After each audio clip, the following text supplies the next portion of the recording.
Steve Jobs had said, I'm more proud of all the good things we said no to than that allowed us to pursue the one great thing at any given moment. And I think that is a discipline I've personally had to continue to relearn, because there's definitely a shiny, any entrepreneur, you're going to have shiny object syndrome. Oh my God, I just read this book. I just learned this. I just saw this happen. And you want to jump on it. But you have to remember the distraction that can cause. Being confident you're going in the right direction, but also cognizant enough that you might not, that you're taking in new data and adjusting if you need to. You don't want to blindly follow your gut. It was, I think Keynes or somebody said, well, but you're changing what you said. And he said, yeah, new facts came in. Yeah. When I get new information, I change what I think. What do you do with new information? Yeah. It's not flip-flopping. It's I'm getting more educated on this. In terms of tools we use, I guess a few, and they're more analog than really anything. There's one, formalizing the process to allow people to submit ideas. So one, opening it up so people can do it, but also making it structured and rigorous enough. So my parents' family meals were very important to them. And so no TV was allowed. And we all sat together and ate together for dinner. And it may be more difficult than it sounds, because both my parents were physicians. My mom was a pediatric hematologist oncologist, and my father was a pediatric cardiologist. And as I got older, realizing the hours they worked, the overnight shifts that they'd have to have, an overnight call, I do not know how they managed to swing it. And, I think there's certain things that annoy you. The fact that we couldn't watch TV while we were having dinner, or the fact that my parents would have very detailed, in-depth scientific conversations about medical science that a 7-year-old me or a 4-year-old my sister did not understand, or it would get frustrated with. I think learn to appreciate that more, especially now that I have my own daughter. Really, even if I'm not eating at that time, find it important to sit with her and really have that breaking of bread and that time as a family. I think is very important. That's great. And were you a budding entrepreneur growing up? Did you have any things that you did as a kid, selling candy or anything like that? Yeah, I mean, I think like everybody, I'd go to the cash and carry, buy the box of Jolly Ranchers, sell them piecemeal.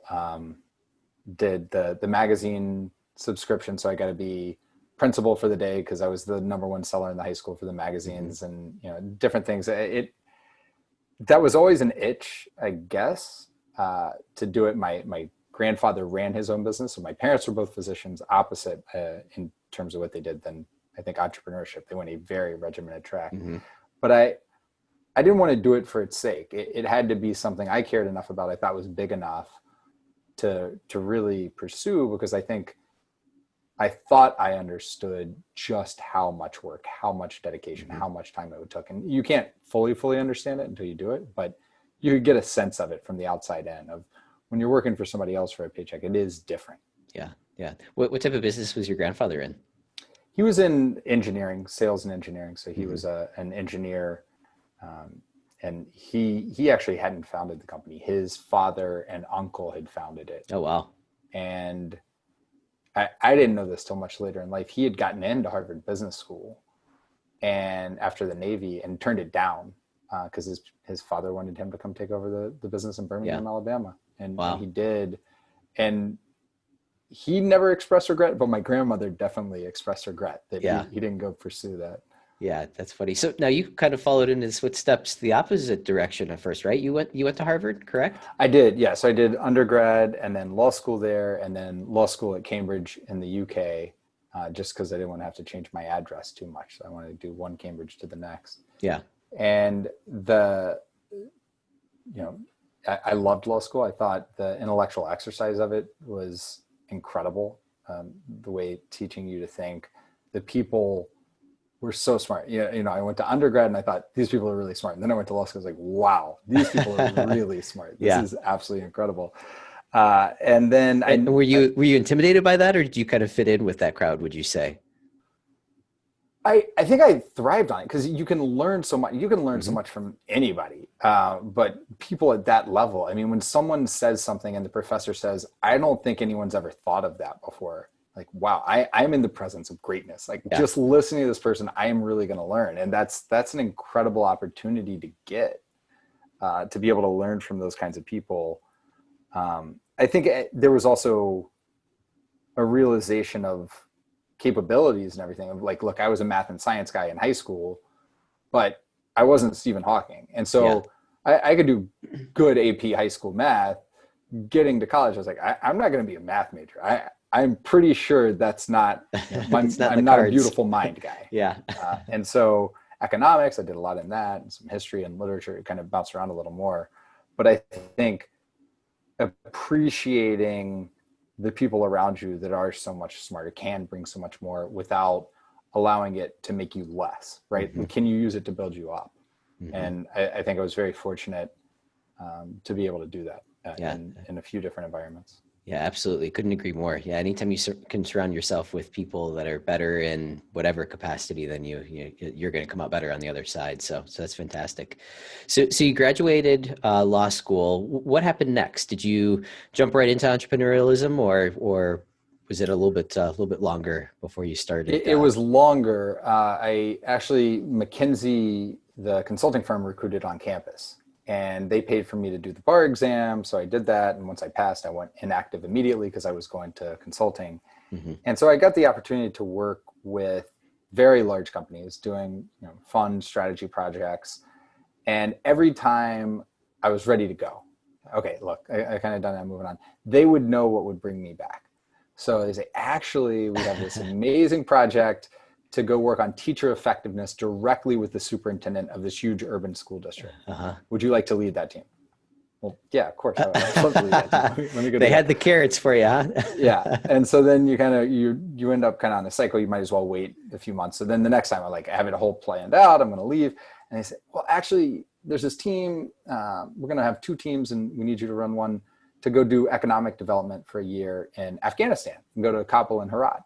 Wow. And my wife still talks about, I didn't ask her first. There was certain things. It was similar to coming here to Bermuda.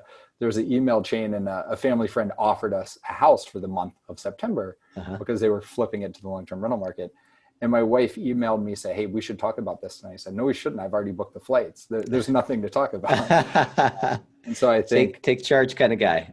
yeah, I sometimes act before I think, but I think in both of those instances, they played out. I mean, to be able to have that opportunity to work with USAID, to work with the DoD, to work with local Afghani businesses to try to get them contracts, I wouldn't have passed up that opportunity. Yeah. And so I did that a few times. And then a partner I actually worked with on those projects recruited me to go to what seemed like a real startup to me. It was $100 million in revenue by that point, but it was backed by Benchmark and had raised a bunch of money. That was in the legal space. So it was innovating law firms called Axiom. Okay. And it was to launch a new team, a new entire service and product, where instead of just providing attorneys as one-offs, I would go in and help sell these projects where I would outsource entire functions. So things that the team may be doing in London, I would document it, I would create the process, the playbooks, and then we'd move that to Belfast. And I'd have to recruit and manage the team and train them up. And so that was, it took it to 20 million in the first year. And so it was like, oh, okay, I'm getting some confidence that I can go do this business thing, and was really excited about it. And I was starting to get concerned on my scalability there because I was helping sell, I was helping design, I was helping recruit, I was helping manage. I was saying, I'm not going to be able to grow it that much more because I'm already managing 5 of these teams now. Yeah. And so that kind of coupled with, I had the idea for my first business and researched and said, okay, I think now is the time for me to get going. Mm-hmm. And was that first business rented.com? It was called Vacation Futures Inc. Okay. So the first, it was on a family vacation over MLK weekend down in Turks and Caicos. And Okay. 2 of my dad's family friends over lunch started talking about VRBO. And I had never heard of it. This was 2012, January of 2012. I didn't know anything about Airbnb, VRBO. So I said, well, what's this VBRO? And they said, well, it's not VBRO, it's VRBO. It's vacation rent by owner. It's this amazing site. We rent out our homes. We make all this money. So, well, that sounds great. How do you know it's not high school kids renting out your home? Because when I was in high school, we always had to use our parents' house once they went out of town. And I'd say probably 50% of the time, someone would get in trouble. Someone would get caught. And we did that. But you're saying we could just get a couple hundred kids from the school to throw in $20 and go rent a house every weekend, a total strangers, and we'd never get in trouble.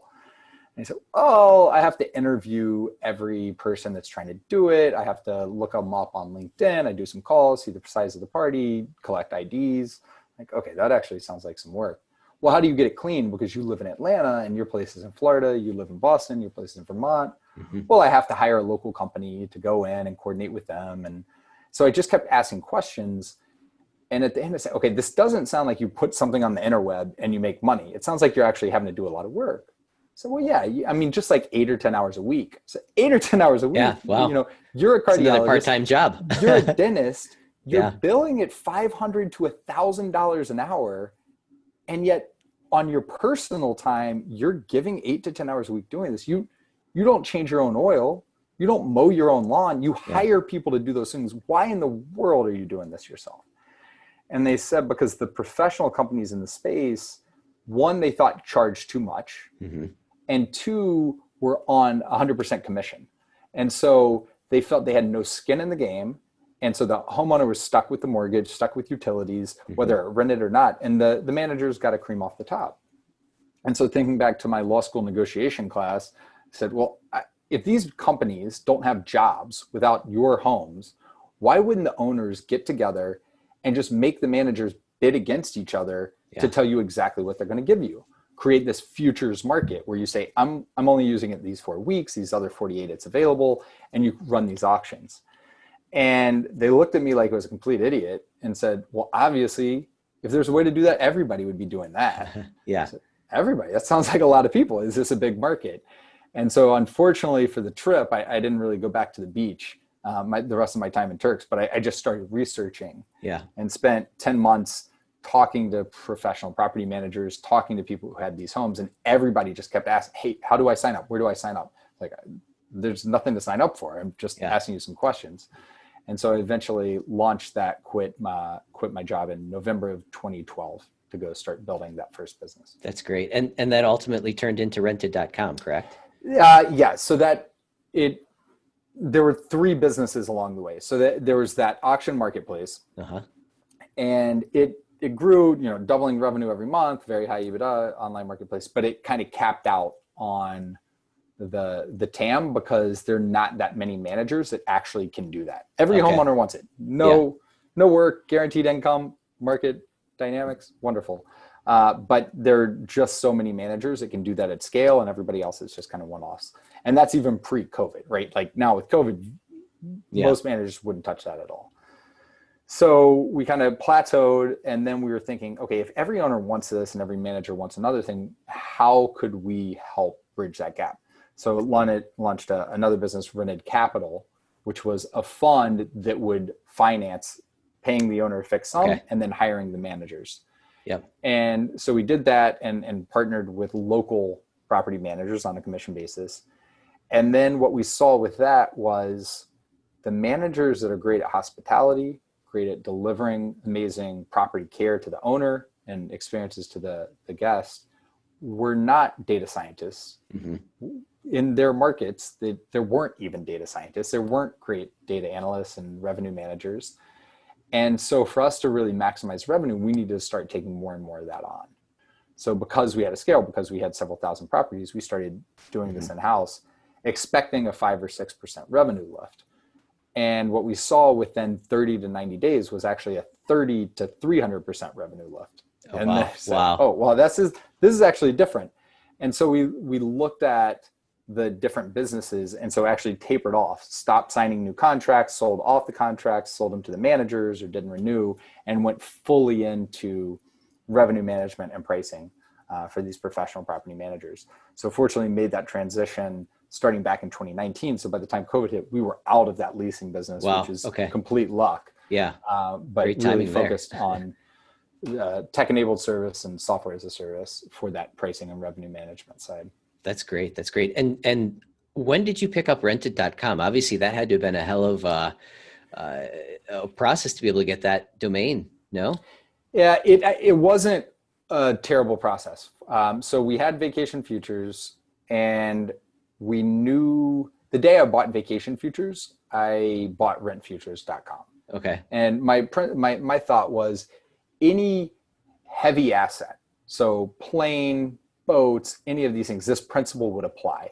Could you sell futures? You have futures of pork bellies and oil and all these. Could you sell futures for rental rights of big assets? Mm-hmm. And that was the ultimate vision. And so a couple of years in, people started listing boats and planes on the platform. Okay. And it wasn't like we had a ton of liquidity for it, but there was demand. People wanted this for those assets. And so vacation didn't make sense anymore, and we were going to flip to rent futures.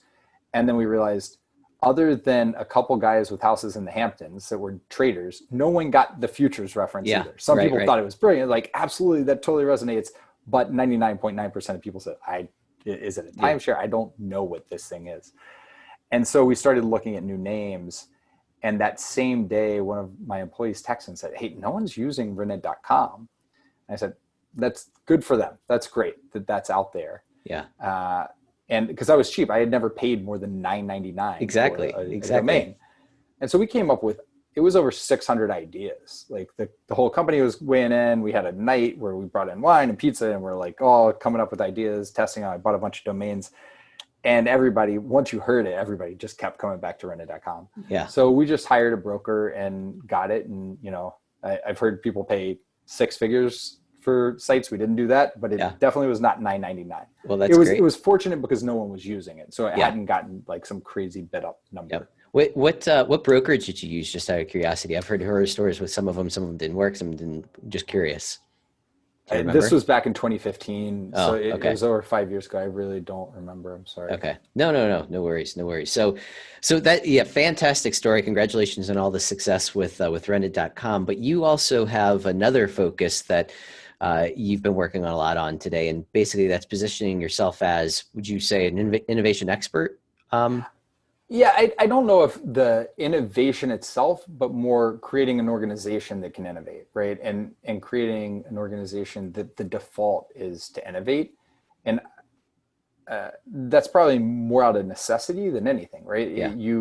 Each time we launch a company, we launch a product, it fits the market. And on the front end, you can do a bunch of analysis, like the consulting type stuff, say, okay, here's what the market is, here's how big it is, here's how it'll grow. But until you're in it, you don't really know. And so you may hit plateaus, you may hit realities.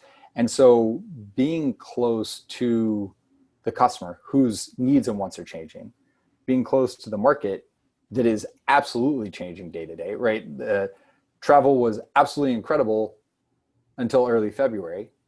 Then it was the end of the world until the end of March, early April. Yeah. And then travel was the greatest thing ever in certain sectors by May. And so you don't want to overreact, but you need to look at micro and macro trends and make sure that you're adapting, which I think as a business that is selling services or selling products or selling technology, that by definition becomes innovation. How do you adapt? How do you not necessarily react, but kind of proact and build to where the market's going to be and get those to come with you? And so I think that's really where it stems from. So how would you say that innovation helps business? Is it about streamlining? Is it about finding more opportunities? What are your thoughts there as far as things that can be realized through innovation? Yeah, I think there are a number of different benefits. I mean, one I think is as a culture, as a company, if that's something that excites you and you're building that into the company, you are going to self-select and create a team and hire people whom that also excites and who are also looking to do that, right? So on that journey of the different businesses, the name rented.com, the idea to buy that did not come from me. That came from someone else because we have this other people. The idea of financing and buying the lease and then hiring a man, that did not come from me. That came from a frontline salesperson in a quarterly one-to-one.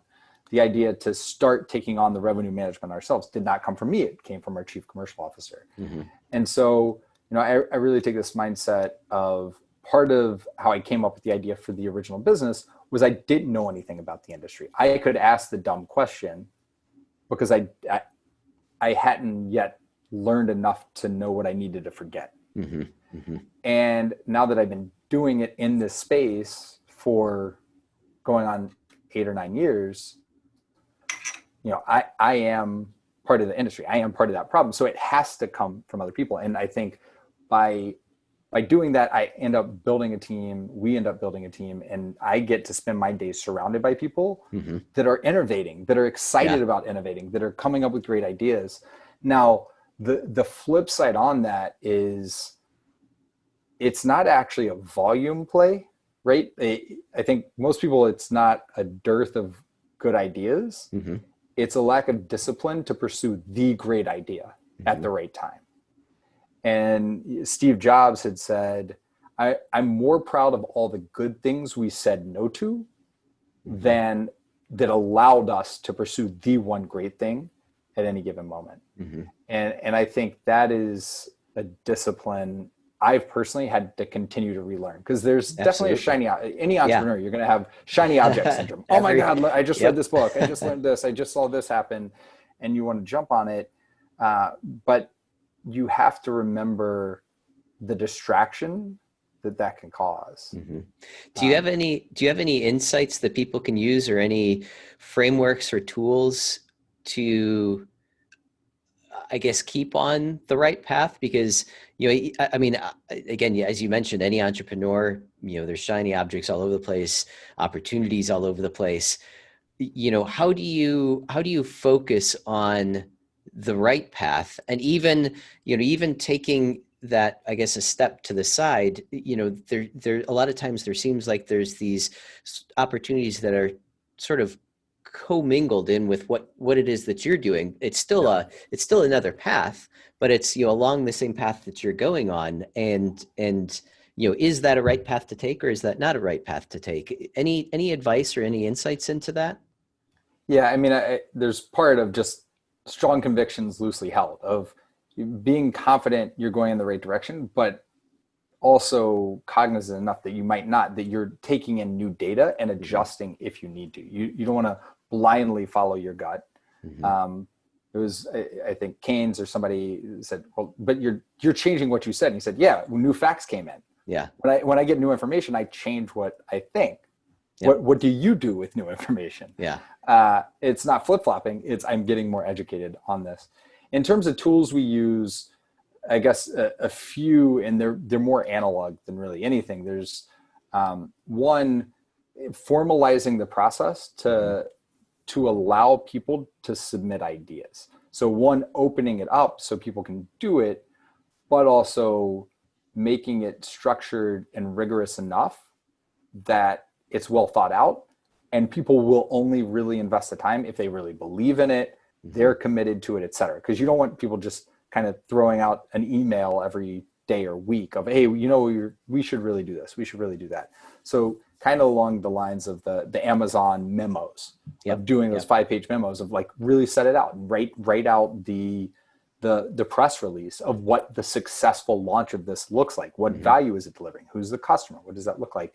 And so opening it up, that you're receptive to it, but having it be enough work that there's a lot of self-filtering for it. People really have to believe in it. And then you're pitching it to the team. So I think that's part on the front end on the idea. Now, once you start going after something, for us, we do a lot with EOS, Entrepreneurial Operating System, and doing rocks, and having that very clear at a team level of, hey, here are the KPIs we're tracking. Every single week we're updating. Everybody's seeing that. Here are the rocks. Here's the owner. Here's the secondary, and tracking that every week, and making that totally visible to the team, and making the team part of that planning process at a quarterly and an annual basis. Yeah, that makes perfect sense. And I could tell that you guys were very process oriented just by some of the things that you sort of said in passing there. And it sounds like you absolutely do, because I mean, you even recognized if new data is coming in, you need to be in a position to be able to recognize that, hey, you know what, that is new data, that is another path that we're taking. And, you know, it sounds like you guys put yourselves in good positions to be able to recognize, you know, those types of situations. Do you have any, you mentioned EOS, do you have any books or anything like that that you would recommend on innovation at all? Any come to mind at all?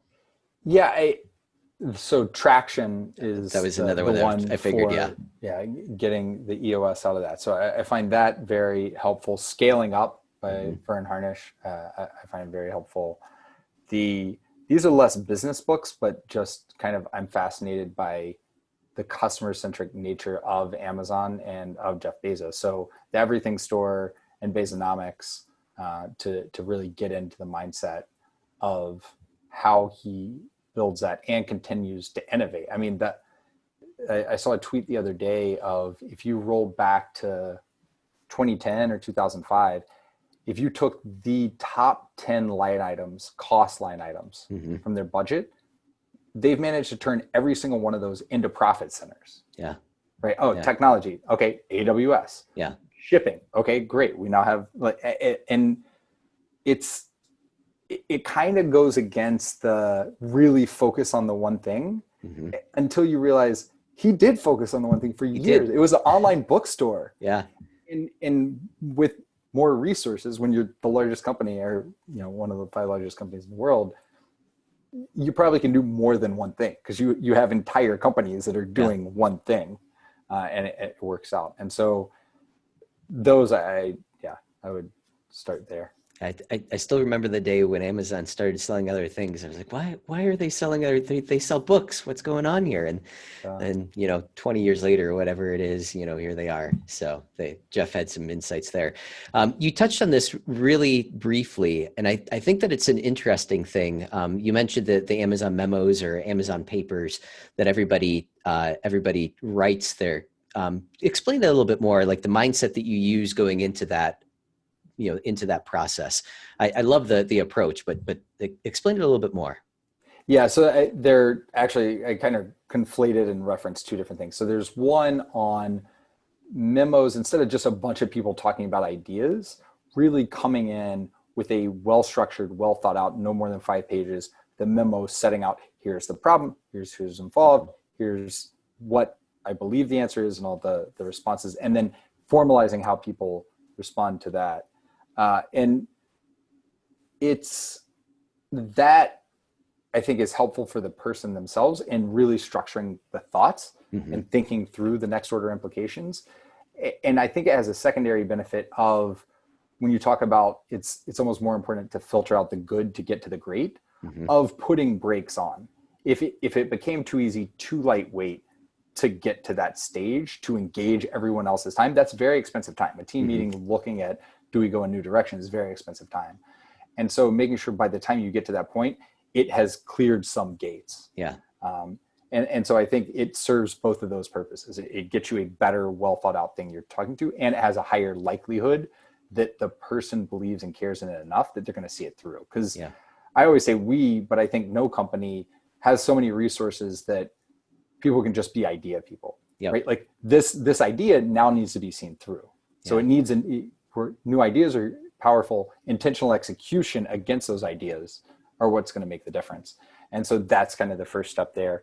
The other piece is kind of the working back from the end of a new product launch. So trying to put yourself in the public's eyes, in the customer's eyes, of, instead of kind of pitching all these features and here's how we're going to do in the work plan, going to the very end. When we launch, what is the story we would tell? How would we know this is successful? What are the metrics we would hit? Mm-hmm. And doing it in the form of a press release, to one, I mean, it can generate excitement of everybody. Oh, okay, I really see where you're going with this. And 2, again, to make sure is the juice worth the squeeze? Of, if we're going to put all this effort in, if everything worked out perfect, is that good enough to justify what we're going to have to do on the front end to get there?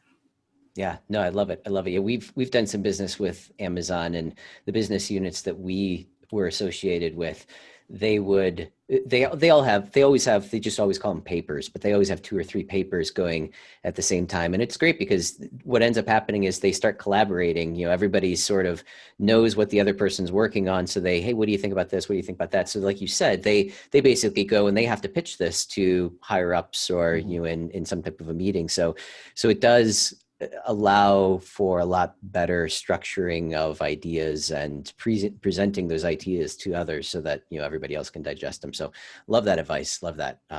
So Andrew, if someone wanted to learn more about you, your teachings, your products, your services, what do you say is the best way to be able to reach out and contact you or learn more? Yeah, so certainly for the company, for vacation rental and short-term rental revenue management, rented.com is a site for the company. For me personally, LinkedIn is, I think that's probably how we initially connected. Mm-hmm. I put up all my writings kind of link there, whether it's on Forbes or elsewhere. That's a great source. I do some Twitter at McConnell, McConnell, but LinkedIn is probably the best. Fantastic. I love it. Thanks for spending the time and sharing some ideas on innovation, and wish you nothing but success here in the future. Yeah, thank you so much for having me, Matt.